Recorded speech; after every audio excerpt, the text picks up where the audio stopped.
behind. Now, here is the voice of the working class, Rick Smith. And welcome, brothers, sisters, working class heroes. This is the Rick Smith Show. Thanks so much for being here today on the big program. Lots to get to, lots to talk about. Dutifully, the Senate Republicans did what Senate Republicans do. Block stuff.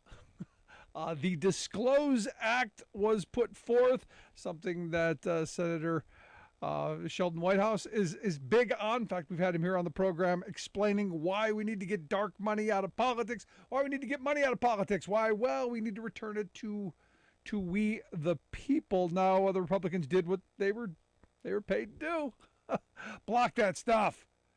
Ever since Citizens United in 2010, there's just been a flood of money, and I love every single story that you read, because this is what our media does. It's that both sidesism that we have to get both sides. We have to present the both sides, even though one is so much worse than the other side. But we got to get both. Equal time. Citizens United, which allowed incorporated entities and labor unions to spend unlimited amounts of money to promote or attack candidates. And you go, well, wait a second. Let's look at the numbers. The numbers are corporate America spends like 7 to 1 what labor spends. That we know of. This is, again, why the Disclose Act I'm all in favor of. Because we know every dollar that labor unions spend because, well, they've got reporting requirements that corporate America they just don't seem to have. It's too onerous for corporate America to have to, open up their books and say what they're spending on our political system and how much they're buying our politicians. I say we open this up, disclose it, put it out right there in front of everybody to get a good whiff of we're being shoveled. But Republicans, again, did their thing. They blocked the legislation that would get dark money.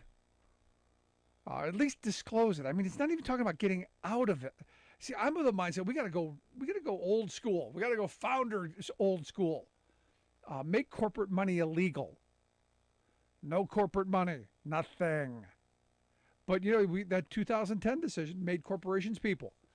And in fact, I was just walking down the street the other day with a corporation. Exxon was right there with me.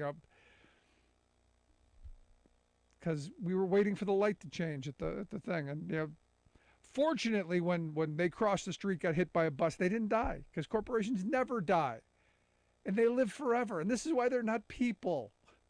This is the frustrating part of this. They can spend unlimited amounts of money forever. And what I love is the fact that they get to figure out how to get us to pay for it. I mean, that's the screwy part in all this. And for me, at some point it's going to happen. It's going to be an election cycle. It's going to be an election cycle where voters are going to go, you know what? I'm tired of all of the onslaught of attack ads and the negativity and all of this stuff.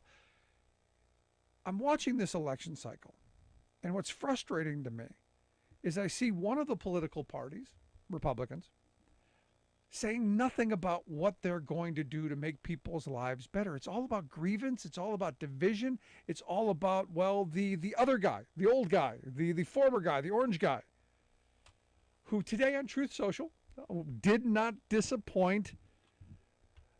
He did like any child would do, having a little tantrum over Letitia James filing the fraud suit, which most experts are saying, uh-oh, Don, looks like you stepped in it big time. But he truthed out. Like, you gotta love that frame.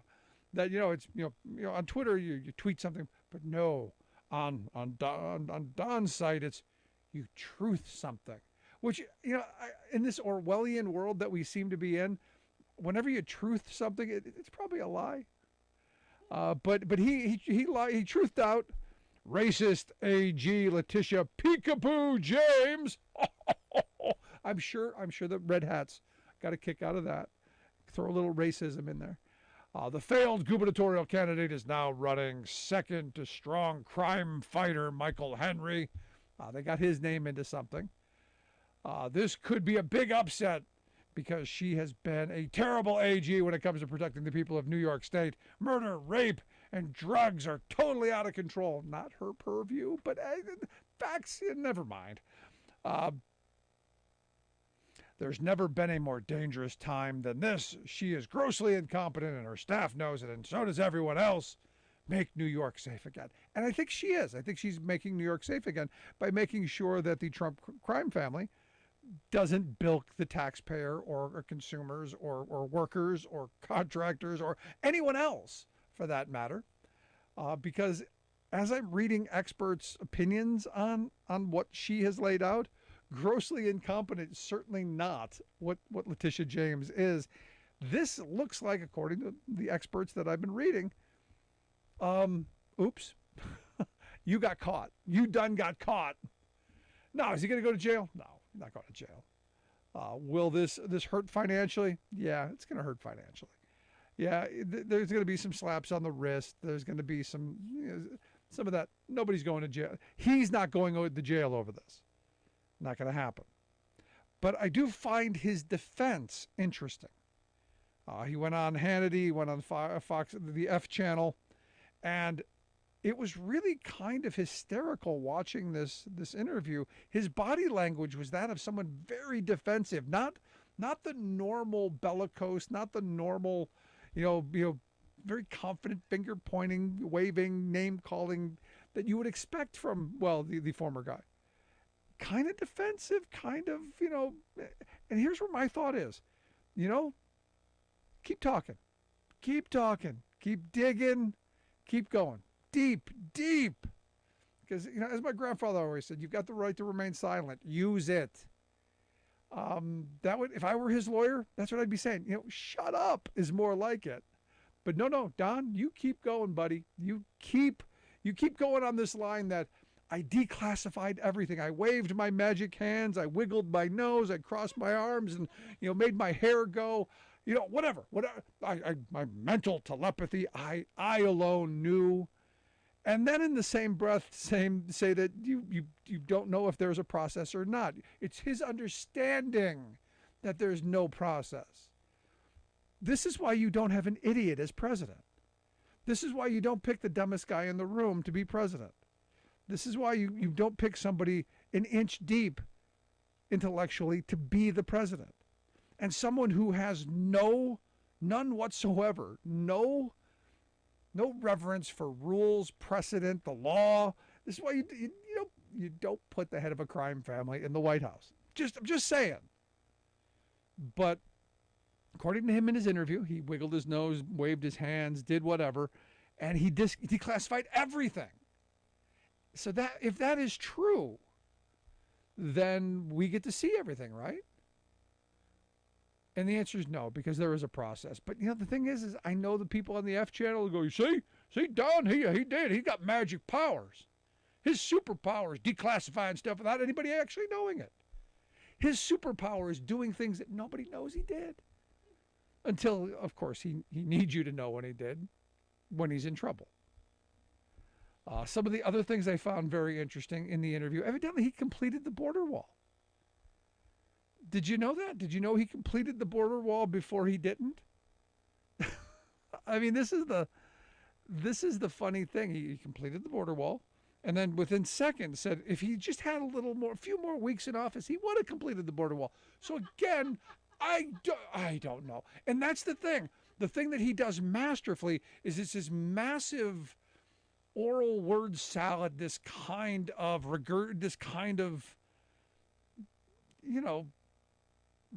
vomit of word salad. A little chewed up over here, a little chewed up over there, a little jumbled. Doesn't make any sense, but there are words, and lots of them, and not the best ones either. This not his best interview. Now, look, I've seen a lot of his interviews over there. He's entertaining, at least. This, not entertaining. Now, I did find it interesting that he's got Hillary still in the brain, because according to him, he believes that the FBI raided his Golden Palace not really for the classified documents that he mentally declassified. No, not because of that, but because of Hillary. They believed he had Hillary's emails. You can't make this up. The FBI raided the Golden Palace and then showed all of the all the classified documents, because they believed she had Hillary's emails. Now, I know this is going to play for the base again. I know just bringing up Hillary's emails makes people all lock her up. Also, he alluded to that maybe he had information on the Russia hoax. And what's interesting to me is out of this statement, this is the weird part. He was president for 4 years. He could have done all of this stuff. He could have declassified everything. He didn't. You do have to tell somebody. He could have found Hillary's emails. I mean, the NSA, I'm sure, has got every email ever written. They probably just don't want you and I to know that. There are ways. He could have, while in office, compiled all kinds of stuff that he claims is out there that the Russia hoax was based on. And the fact that he doesn't have it, I'm now thinking about this a little bit differently. He's now admitting he doesn't have it. It doesn't exist. So I'm in this space where, it's all the grievance of the past. It's all of the greatest hits of the past, all the golden oldies of grievance and division, but packaged in a way of, trouble. And like I said, keep digging. Keep digging. Now, the weird thing is I'm starting to see some cracks in the GOP, because now you've got a number of Republican senators who are, kind of going against the magic declassification. They're kind of going against, all he had to do was think that he declassified it, and it's okay. Because even they're starting to see, do we really want this kind of magic power for one individual? Because understand, this idea that he can magically just think it kind of gives me the reality that he thinks he's king, that he has all omnipotent powers and he can do whatever. He's like a god, like an orange god. And that's not quite how our system works. I know that's how they fantasize our system would work. Not quite. But interestingly enough, Trump's legal woes going to get much worse. You got this thing in New York, you got the thing in Georgia, you got the thing down in Florida with the FBI, and a bunch more. And understand, I do find it interesting that Deutsche Bank is coming back up, so there's going to be some questions around that. But more importantly, we're in a moment where things are ticking up. The economy's getting a little bit better, even though I think the Fed's trying to crash it. And some of the polling numbers around the country are getting better. In Arizona, for instance, the polling there has now moved from a toss-up to leaning to the Democrats, so incumbent Mark Kelly may keep that seat. If that happens, good chance, really good chance, Democrats hold the Senate. You look in Ohio, where you have Marcy Kaptur, the longtime representative of the Toledo area. In the 9th district there, now the Republicans are basically just pulled out of that race, entirely canceled all by-ads, because the Republican, a far-right lunatic, just thought he could get away with basically stolen valor, claiming that he was in Afghanistan and all these fanciful tales. Turns out never there. And you go, how do you do that in this day and age when somebody's going to look? So it looks like Marcy Kaptur is going to hold on to that seat, a seat that Republicans could have picked up. It was close. And my favorite, because today I got a ton of emails from Dr. Oz, all bad. Oh, we're not making our goals. Oh, we're behind. Oh, help us. We're losing in the polls. That's never good when you're going to your base begging that you're losing. Makes me happy, though. Makes me happy. Now, the question, this is where Democrats, and I talked about this yesterday, Democrats got to get your head out of the you-know-what and start fighting for working people. Because what? Republicans hate working people. I know. This is where We've got to be pushing them to fight for jobs, pushing them to fight for democracy, pushing them to fight for our planet. This is that kind of an election. And the way we lose the progress that we've had, by putting Republicans back in control. That, my friends, that's the message. Love to hear your thoughts. 1-866-416-RICK, 1-866-416-7425. We'll take a quick break. Right back. Stick around. You're listening to The Rick Smith Show.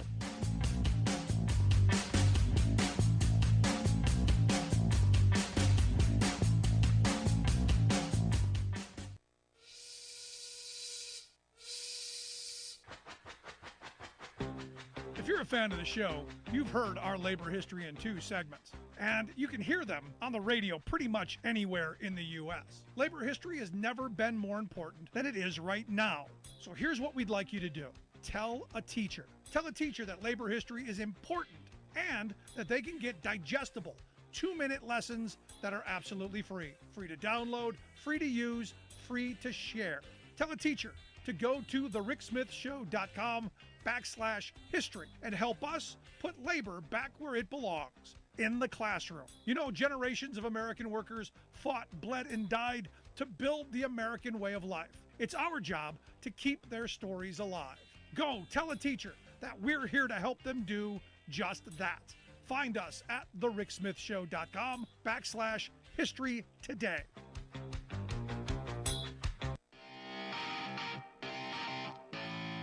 Welcome back to the Rick Smith Show. Now, here is Rick Smith. So I've got an email from my local public library. The good folks at Boswell Library here in my little town, they are having Banned Book Week. Yes, all of those books, those evil books that conjure up thoughts, all of those will be fully on display for people to read and to share and to do all those things. And I'm like, yes. And I told my wife, I said, what we have to do is make sure that they have all of the banned books. Make sure that they're all there. And if we have to help buy some of them, we need to do that. Just because this is that moment where, understand, if they win on this front, if they're able to control what we see, hear, and read even further, it's damaging to democracy. And the other part of this, and this is the part that, were none of these people ever kids? I mean, the weird thing is now, now kids are going to go, what? I can't read it? Well, now I got to read it. So if it seems to me like, it's kind of a dumb thing for them to do by drawing such attention to it. But understand, it's not about the books. It's about destroying public education. That ultimately is where they want to go. Let's go to the phones. Got Alice on one. Alice, how are you today? I'm good. Well, I wanted to let you know that my husband solved how Donald managed to just think they were declassified. I want to hear it. Let's hear it. How do you do it? Okay. So my husband has a Nook, and he was in the Barnes & Noble shop looking for a book, and he saw a book written by a man named Helgard Muller, and it's called President Donald J. Trump, the Son of Man, the Christ. So my husband said to me, well, look at this. This explains it, my husband says. He said, I thought at first maybe Donald had been taking lessons off the Garden Crone, but I guess he's the Christ. So that explains how all he had to do was think that he declassified stuff, and it was done. Okay. Orange Jesus. Okay, so the Republicans had him pegged. Orange Jesus. That's where you're going. Orange Jesus. Well, that's what my husband said, and it makes sense. And my husband says, no doubt, because we heard about the Hillary, emails and all that. My husband said, I'll bet she also has Hunter's laptop. I'll bet she's got a stack of laptops. They're just, we got another one because we need a distraction. Yep. So I just wanted to let you know I appreciate that it. my husband solved it. Well, thank your husband for us. Save democracy. We've laughed about it all day. And this is the kind of, that's the right response. I mean, that whole interview, the right response was just a laugh. And we need that. We need that. And then we need accountability. So I'm hoping very soon there will be some. But I appreciate it, Alice. Thanks so much. And Have a good evening. good stuff. Yeah, I mean, maybe that's it. Maybe he thinks he's the Orange Jesus. Maybe he's heard it for so long. Maybe that's it. But Banned Book Week, I want to get back to this for a second because, you know, I've been watching this group, Moms for Liberty. And, you know, again, you got to love these right-wing groups with these, you know, these euphemistic names because Moms for Liberty, who are, well, pushing censorship. There just seems to be kind of a, you know, like conflicting kind of message there. Now, they claim to be parental rights groups. And look, I'm all for parental rights when you're not stupid. I'm all for parental rights in making decisions that you think are best with good intention, not out of fear and hatred and division. But, you know, I look at this moment and look, there are a lot of books out there that you go, I didn't know, I didn't know they were out there, but you know what? I wasn't reading them and nobody else was either, really. And it takes me back to when I was a kid. There was a rap band and they were terrible.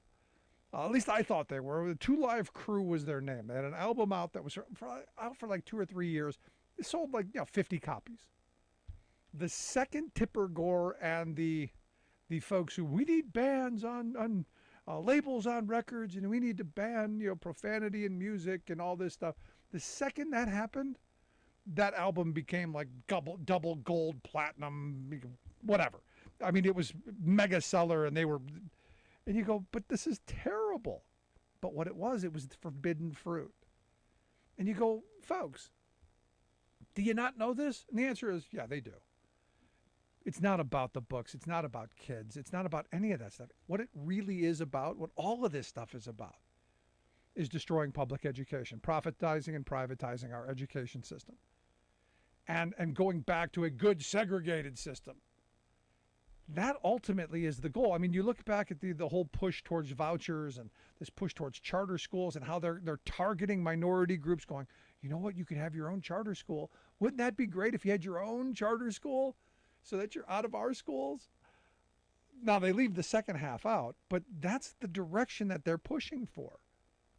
Instead of saying, how do we have an inclusive public education system that trains children to be critical thinkers, that makes sure that they're able to, be part of society. Because, they want us to believe that education is nothing more than reading, writing, arithmetic. That's it. 3 R's. And R being the important one, because evidently they can't spell. How does that create a well-rounded person, a critical thinker? Well, they don't want that. They want order followers. They want people who are just smart enough, to show up where they're supposed to be and stand in what line they're told to do and never ask questions other than the ones that they want asked. And we're in this kind of moment, and I fear where we're heading. So for me, Banned Book Week is kind of a great bit of defiance. So go to your local public library, find one of those banned books, and maybe you'll have a thought. And maybe it'll be good for you. Maybe it'll open up a horizon. Maybe you'll think a little bit differently. Maybe you'll empathize with somebody else. Who knows? Maybe we might become decent human beings again. Who knows? Roll the dice. Give it a shot. Love to hear your thoughts. Email me, rick@thericksmithshow.com. I'm going to take a quick break. When we come back, our good friend Sarah Burris is going to be here to share some thoughts on the top stories of the day. Back after this.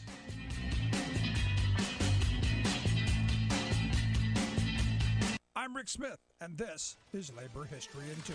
On this day in labor history, the year was 1910. That was the day the Protocol of Peace brought an end to the cloakmakers' strike in New York City. The garment industry had been rocked by the uprising of 20,000 months earlier. Young women had struck hundreds of small shops over pay, recognition, and working conditions. They won ILGWU recognition in all but a handful of shops. 60,000 cloakmakers in the city were inspired to walk out of the sweatshops that July. The mostly male strike force demanded shorter hours and increased pay, the closed shop, and more. Union membership soared, and most of the small shops caved. The larger manufacturers would not, however, and by the end of the summer, the Protocol of Peace was negotiated. Future Supreme Court Justice Louis Brandeis figured prominently in the negotiations. The protocol established higher wages, shorter hours, and overtime pay. It also guaranteed the union shop, elimination of contracting, and monitoring of piecework rates. Even more significant, workers won a union health center, a board of sanitary control, a board of grievances, and a board of arbitration. For the first time, garment workers had access to health care, a way to eliminate sweatshop conditions, and a way to mediate and resolve shop floor complaints. The price to be paid, however, was that workers would give up their most powerful leveraging tool, the right to strike. The agreement was lauded as a step forward for industrial democracy. But soon, many workers complained that the protocol failed to answer a number of shop floor issues. Grievances piled up, and workers were penalized when they attempted to strike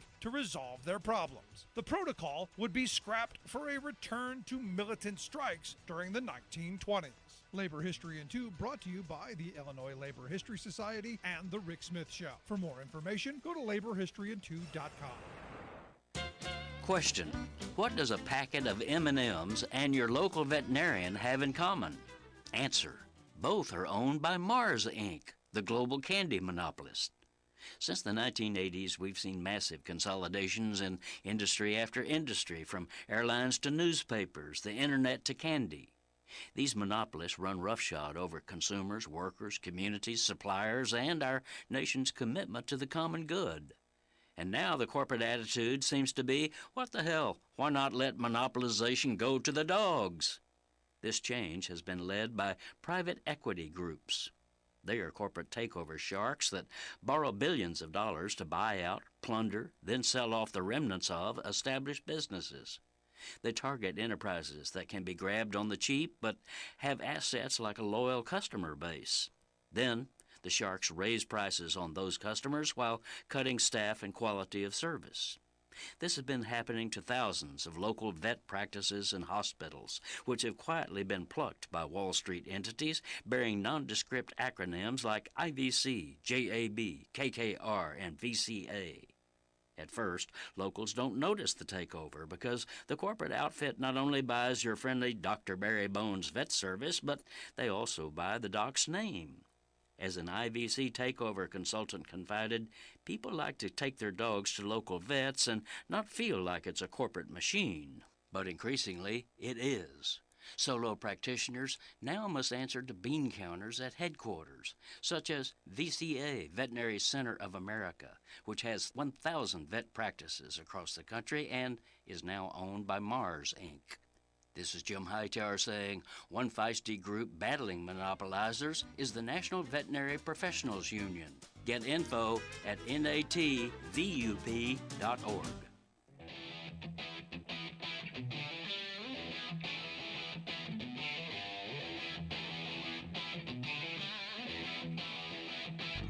Welcome back to the Rick Smith Show. Now, here is Rick Smith. So our quote of the day comes from Ruben Gallego, the representative from Arizona, who was asked his thoughts on the possibility that, that Republicans could take the House and that he might have to work in a House led by Kevin McCarthy. And his response was, no, in some regard, because it's hard for me to imagine someone that dumb being Speaker of the House. And I'm going, oh, okay, I can see that, especially with tomorrow, the big announcement, the rolling out of the plan, whatever the plan is, which is going to be nothing but grievance and the education thing, parental rights and book burnings. I'm expecting that. Anyway, here to share some thoughts on the top stories of the day. I've asked our good friend Sarah Burris to come talk with us. She's a fabulous reporter over at Raw Story, rawstory.com, the website. Sarah, thanks for taking time for us. Hey, happy Thursday. So, someone that dumb leading the House there. I'm thinking back to some of the other ones. I'm thinking Denny Hastert. I'm thinking, John Boehner. I'm thinking McCarthy. Yeah, well down on the bottom if that were to happen. I don't think it's going to happen. But thoughts? So one of the things that Marjorie Taylor Greene said this week is she was asked, "Do you want to run for Speaker?" And she was like, and started making up weird things to say, where she was like, "I ran a company, and I would be very happy to take over the company." And but wouldn't necessarily say like Congress or speaker's office or stuff like that. So I am all for Marjorie Taylor Greene taking over. I am too. I think that would be brilliant. If I'm a Democratic representative, I vote for her. I think so too. Like, that's the thing, right? Is that you need people who are gonna vote for you. So if Kevin McCarthy only has like some people in the caucus, and you've got like what 30 of the Freedom Caucus and all of the Democrats, I think that's amazing. I think that's hilarious. No, that would never happen because, on a certain level, Democrats still want good governance. They still want the institution to be there in 2 years when hopefully the country wakes up from the nightmare that they have created. Now, I got to tell you, I don't think she will ever become speaker. But I don't think she's going to lose either. This is the weird thing, and I know Democrats are spending a lot of money in that race, as they do, should be spent elsewhere.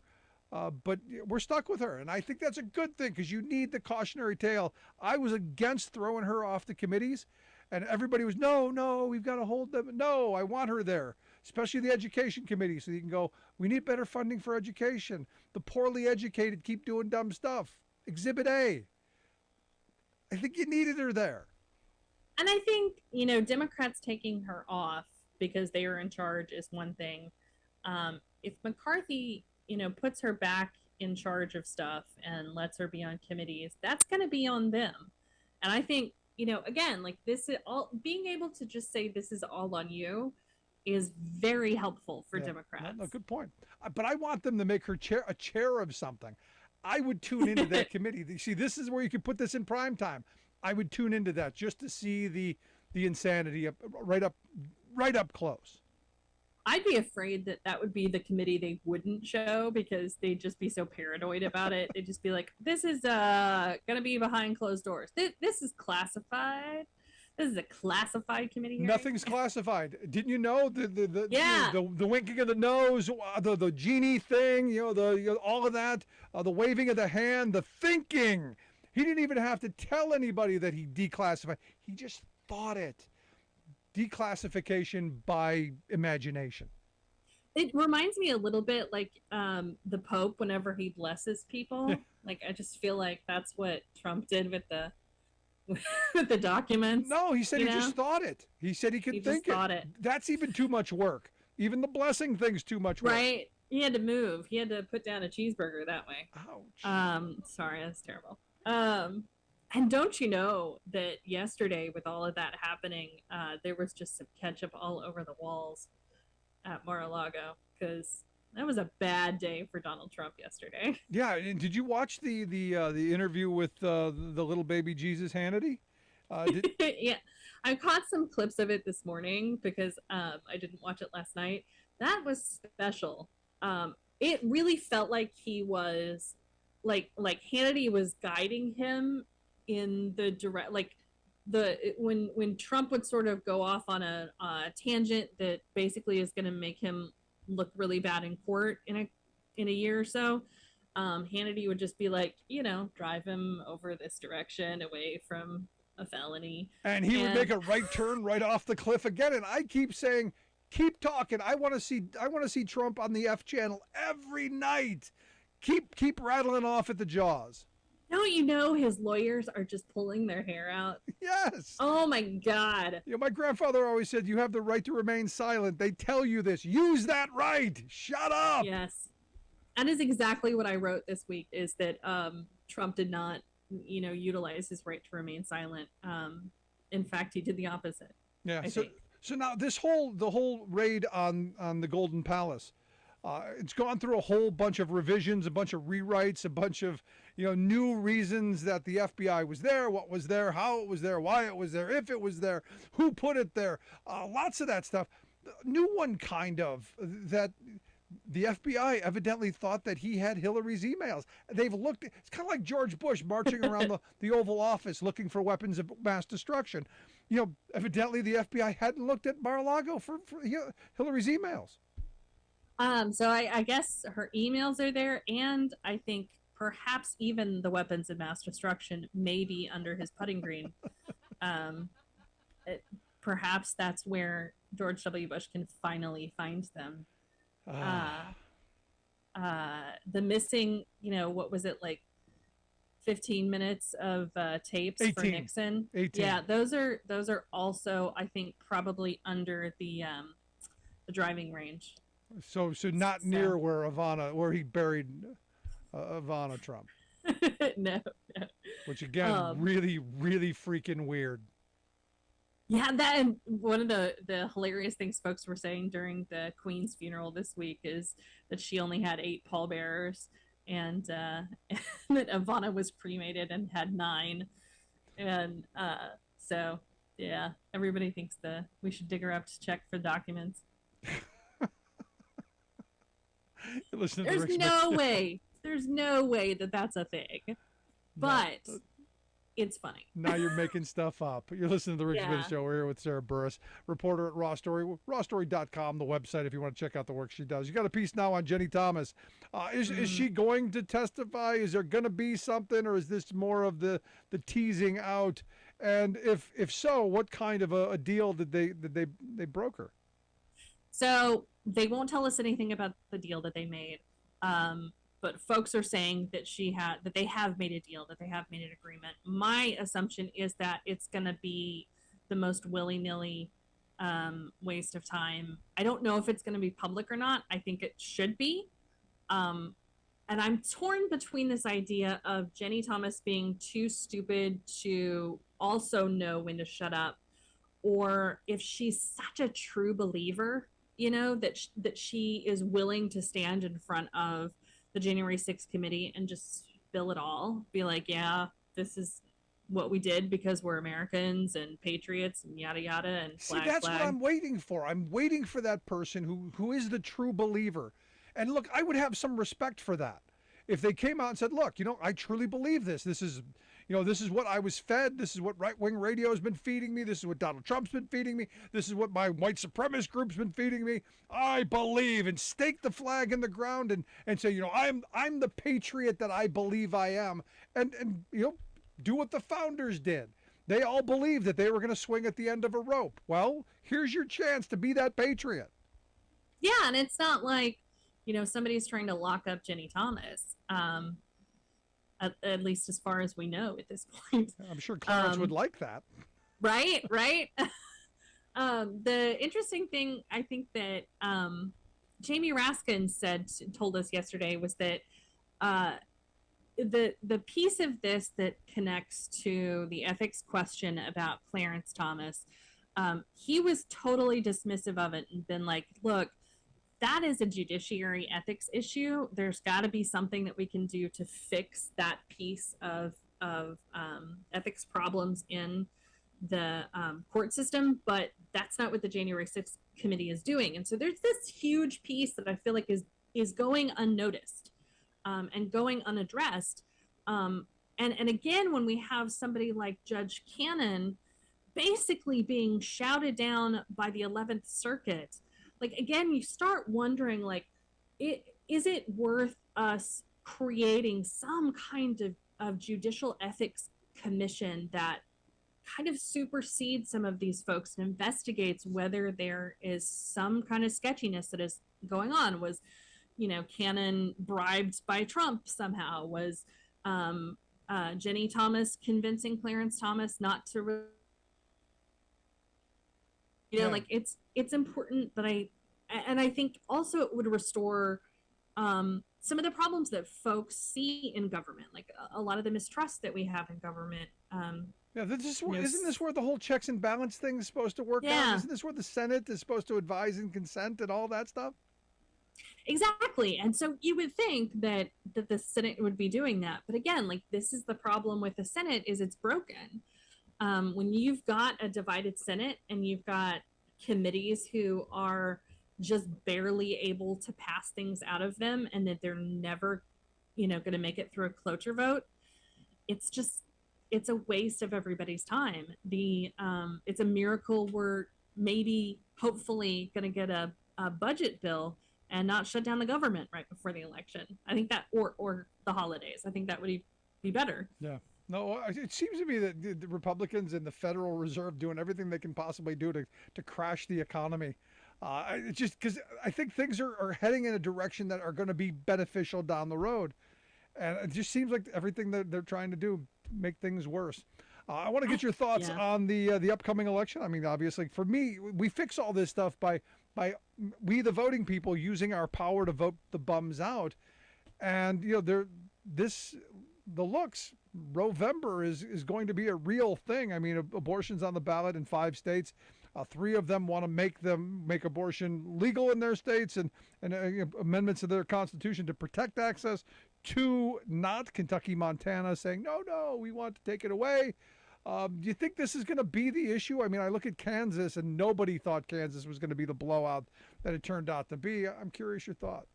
It is. Over and over and over, what I'm seeing in poll after poll is people that are just furious.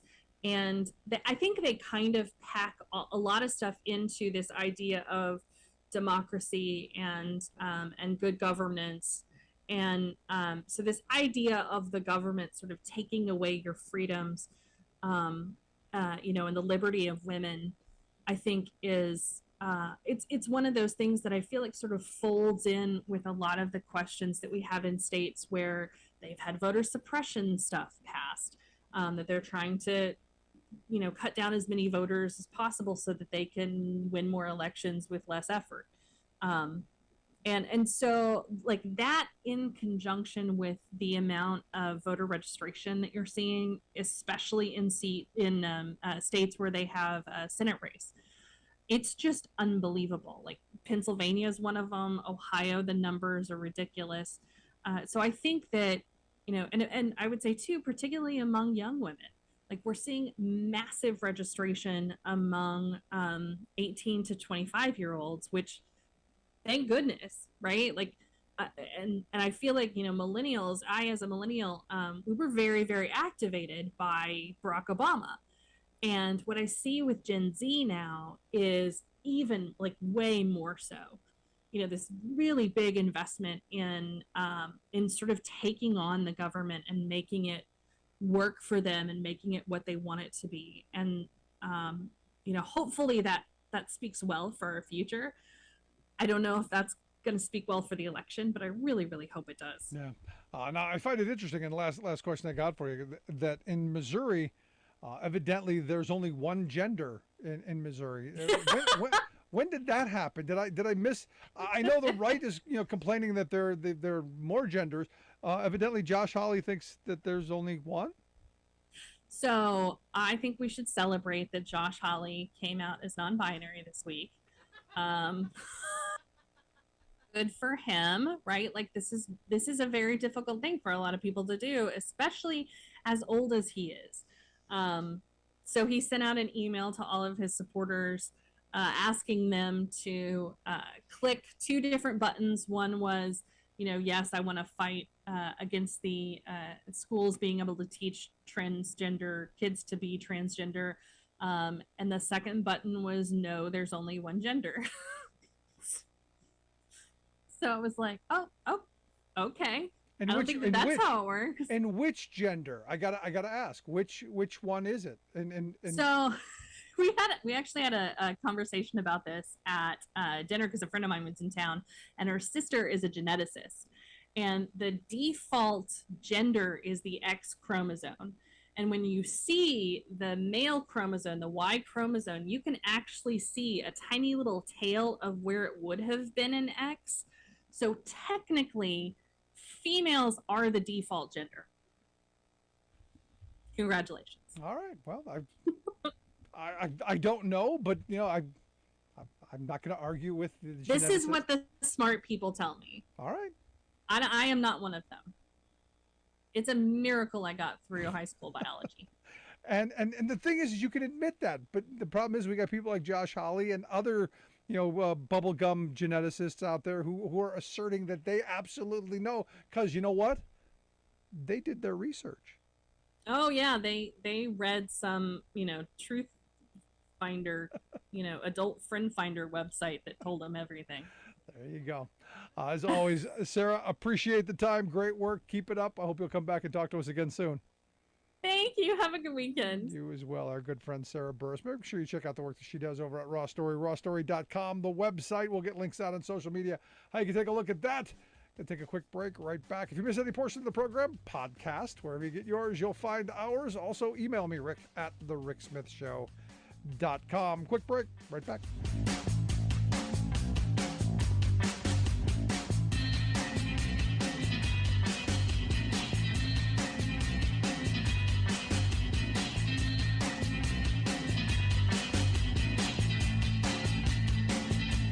I'm Rick Smith, and this is Labor History in 2. On this day in labor history, the year was 1985. That was the year that the first Farm Aid concert was held in Champaign, Illinois. A retrospective article in Time magazine reported, quote, "In the 1980s, American farmers were hit hard by what were, at the time, the worst economic conditions since the Great Depression. Droughts ravaged the fields, property values plunged, loan interest rates soared. Thousands were forced off their land and faced foreclosure and bankruptcy. Farmer suicide rose at alarming rates. The idea to use music to aid the farmers began with Bob Dylan at an event to help African famine victims. Then musicians Willie Nelson, John Mellencamp, and Neil Young took up his idea and ran with it. 50 musicians took the stage at the University of Illinois football stadium. The organizers were joined by such headliners as Bob Dylan, Johnny Cash, Billy Joel, Tom Petty, Roy Orbison, Bonnie Raitt, Kenny Rogers, Joni Mitchell, the Beach Boys, Jimmy Buffett, Bon Jovi, Foreigner, and more. The musicians played for 14 hours to a rain-soaked crowd of nearly 80,000. A telethon also helped to bring in donations. It raised $9 million for farm relief. More importantly, it helped raise national awareness of the dire economic conditions faced by many small farmers. Farm Aid has continued to hold concerts for small farmers. In 2015, the 30th anniversary concert was held in Chicago. As an organization, Farm Aid has raised more than $50 million for small farmers. Now, live for Farm Aid and a concert for America, here's Willie Nelson. Labor History in 2 brought to you by the Illinois Labor History Society and The Rick Smith Show. I just can't wait to get on the road again. You're listening to The Rick Smith Show, where working people come to talk. So looking at Texas, huge win, it looks like, for nurses at the Ascension Seton Medical Center in Austin. An overwhelming victory, 385 to 151 in favor of unionizing with the Nurses Nationally United. And this is a huge win in the South, because understand, Texas, not a very friendly state for unions and for working people. This would become the largest private sector hospital that's unionized in Texas. And look, we're coming out of this pandemic, still, and I know Biden said it's over. I'm not sure it's over yet. I think I know what he was saying, that, look, we're not going backwards. We're going to be going forward, and we're going to have to figure out how to deal with what's coming, and I get that. But you look at these nurses, the people we called frontline heroes and essential, the people who got us through, and they're having enough of it. They were overworked.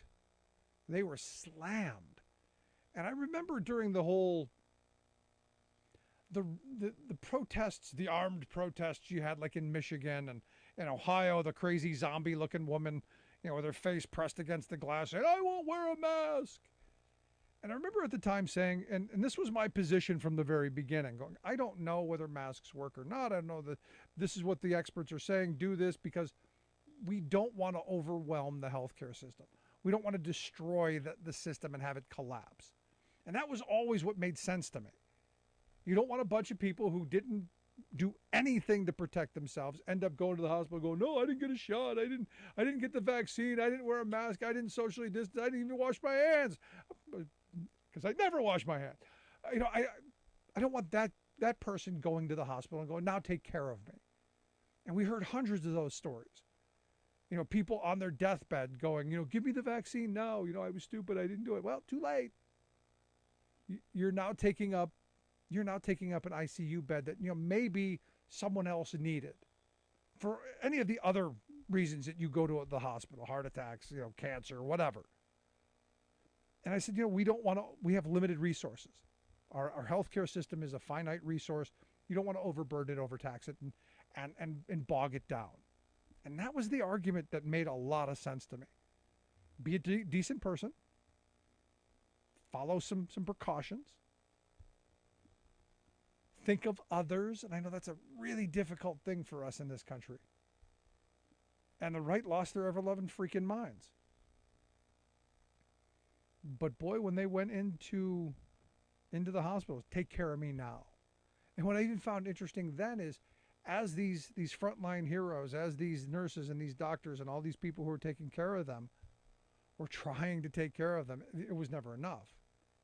Then you had all of these crackpots saying, no, we need to mix lima beans with Clorox and gasoline and monkey juice or whatever, beet juice. I don't know. Go to the garage and go to the chemical section. Just start mixing stuff. It's got to work. Get a light bulb and little lube and inject light into the system. And yet the people who were trying to do what they're trained to do had these folks in the way. So I look at the number of nurses that are organizing, the fact that you've got a number of nurses across the country, in Minnesota, other places that are going on strike saying, we want better wages, hours, conditions. And in all of these places, conditions are right there front and center. So for me, we're in this moment where finally working people are pulling their head up and going, you know what, we demand better. We demand better from our employers. We demand better from our consumers. We demand better treatment.